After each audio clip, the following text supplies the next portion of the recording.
안녕하세요. 살아남자 채널입니다. 오늘 주제는 문화로 포장한 상술, 밸런타인데이, 화이트데이의 유래입니다. 문화에 대한 정의는 무척 많습니다. 가장 포괄적인 건 인류의 지식, 신념, 행위의 총체일 겁니다. 알기 쉽게 말하면 우리의 생활 방식이라 할 수 있습니다. 아이가 태어났을 때 어떻게 축하를 해주고 평소 어떤 음식을 먹고 특별한 날에는 어떻게 축하를 하며 어떤 방식으로 결혼을 하고 장례식을 치르는지 그 틀이 되는 것이 문화입니다. 결국 문화는 우리가 살아가는 보편적인 방식일 겁니다. 밸런타인데이 때 여성이 남성에게 초콜릿을 선물하는 문화는 어떻게 시작되었을까요? 화이트데이는 어떨까요? 결론부터 말하면 일본의 상술에서 시작된 일입니다. 밸런타인데이의 유래는 서기 269년 로마에서 시작됩니다. 로마 황제 클라우디우스 2세는 사랑하는 사람이 있는 병사는 전장에서 몸을 살인다며 혼인을 금지했습니다. 기독교 사도였던 발렌티누스는 비밀리에 병사의 결혼을 주관했다가 체포당하여 처형되었습니다. 그가 처형된 2월 14일은 밸런타인데이로 불리며 서구 사회에서 남녀가 사랑을 표현하는 날이 되었습니다. 밸런타인데이의 유래이지만 초콜릿을 주는 것의 기원은 아닙니다. 서구 사회에서는 밸런타인데이 때 남녀가 서로에게 꽃이나 케이크, 카드 등 다양한 선물을 줍니다. 카드에는 From your Valentine 혹은 Be my Valentine이라고 씁니다. 서구 사회에서는 밸런타인데이 때 남녀가 서로 선물을 하므로 화이트데이가 따로 있지 않습니다. 19세기 중반 영국의 캐드버리사가 밸런타인데이 선물용으로 하트 모양의 초콜릿을 판매했는데 큰 인기를 얻었다고 합니다. 1936년 일본 고베의 모로요프 제과점에서는 밸런타인데이와 초콜릿을 연계해 광고한 것이 큰 호응을 얻었습니다. 하지만 이런 것은 밸런타인데이의 선물 중 하나로 초콜릿을 판매하려고 한 것일 뿐입니다. 우리가 알고 있는 밸런타인데이 문화, 여성이 마음에 든 남자에게 먼저 사랑을 고백하는 날, 그 증표로 초콜릿을 주는 문화는 일본에서 상술의 하나로 시작된 겁니다. 1960년 일본의 대형 제과업체인 모리나가 제과는 신문 광고를 통해 대대적인 캠페인을 전개했습니다. 표면적인 취지는 1년 중 단 하루만이라도 여성이 사랑 고백을 할 수 있는 날을 만들자는 것이었습니다. 이면에는 초콜릿을 많이 팔고 싶다는 속셈이 있었습니다. 하지만 이 아이디어는 시대를 너무 앞섰습니다. 1960년대 일본의 사회 분위기로는 여성이 먼저 사랑을 고백하는 것은 우리가 따르는 일이었습니다. 백화점 앞에서 도우미들이 밸런타인데이의 의의를 역설하고 초콜릿 판매에 열을 올렸지만 전체 매출액은 170엔에 불과했다고 합니다. 하지만 모리나가 제과는 포기하지 않았습니다.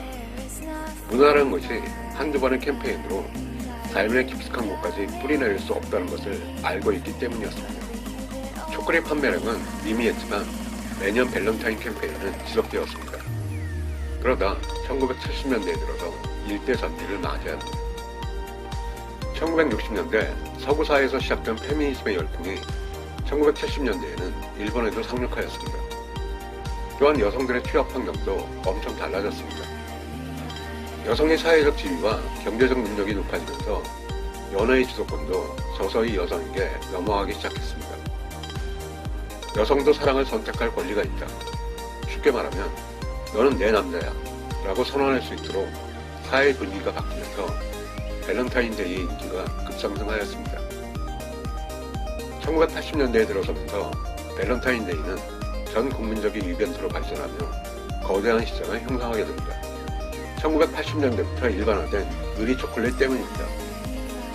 이성적인 호감이나 좋아하는 감정은 없지만 의리상 건네주는 초콜릿을 의미합니다.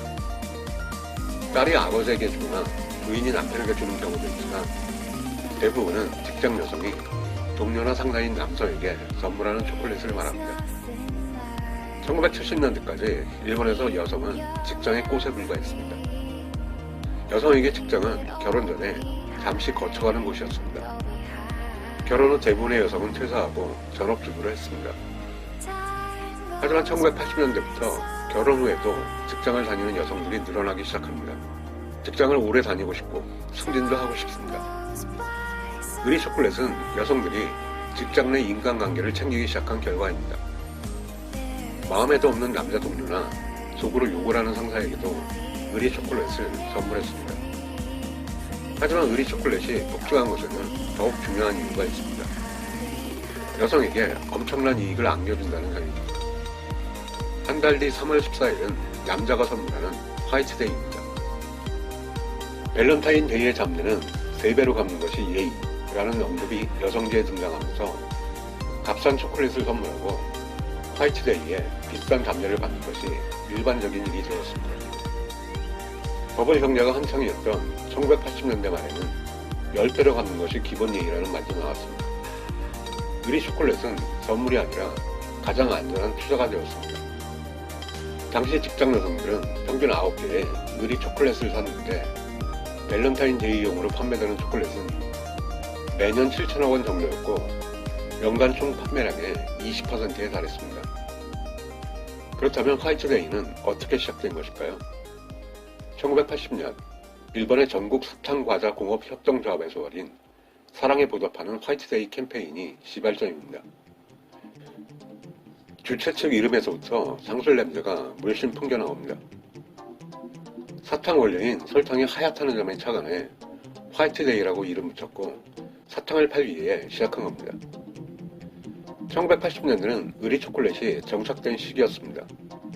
화이트데이는 쉽게 문화로 자리 잡았습니다. 화이트데이는 사탕 회사들에게 엄청난 이익을 주었을까요? 화이트데이는 사탕 판매량에 큰 도움이 되지 못했습니다. 여성들이 사탕을 주는 것을 싫어했기 때문입니다. 사탕을 선물하면 센스 없는 남자나 바보 취급을 받습니다. 일본 여성들이 화이트데이에 바라는 선물은 매우 실용적인 것들입니다. 스카프, 가방, 시계, 액세서리, 옷 등등. 이쯤 되면 밸런타인데이는 여성이 마음에 들었던 남성에게 사랑을 고백하는 아름다운 날이 아니라 직장 여성들이 남성들을 농락하는 날이라 할 수 있습니다. 남성들은 먹어봐야 살만 찌는 값싼 초콜릿을 선물받고 반강제적으로 고가의 스카프나 액세서리를 선물해야 합니다. 2000년대 중반이 지나면서 밸런타인데이도 서서히 변하기 시작합니다.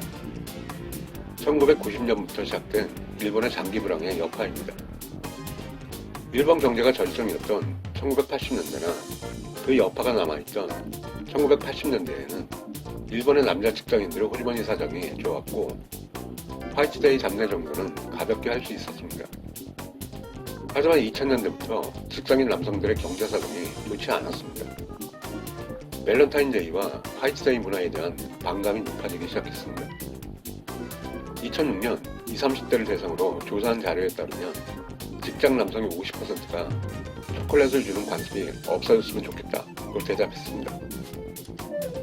2009년 결혼정보회사인 매치닷컴이라는 회사에서는 사내에서 의리 초콜릿을 주는 것을 금지하기도 했습니다.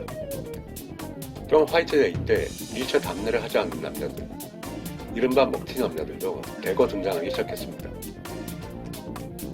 지금도 10대 청소년이나 대학생들에게는 밸런타인데이가 가슴 두근거리는 엄청난 이벤트로 자리 잡고 있지만 초콜릿의 엄청난 판매 증가를 가져왔던 직장 내에서의 의리 초콜릿은 상당히 시들한 상태입니다. 일본 경제가 획기적으로 좋아질 이유나 비전, 전략이 없는 현재 상태가 지속된다면 의리 초콜릿 문화는 사라질 것이라고 생각합니다. 밸런타인데이가 한국에 상륙한 것은 1980년대 중반경입니다. 일본을 통해서 들어왔기 때문에 여자가 남자에게 초콜릿을 주는 문화까지 딸려왔습니다.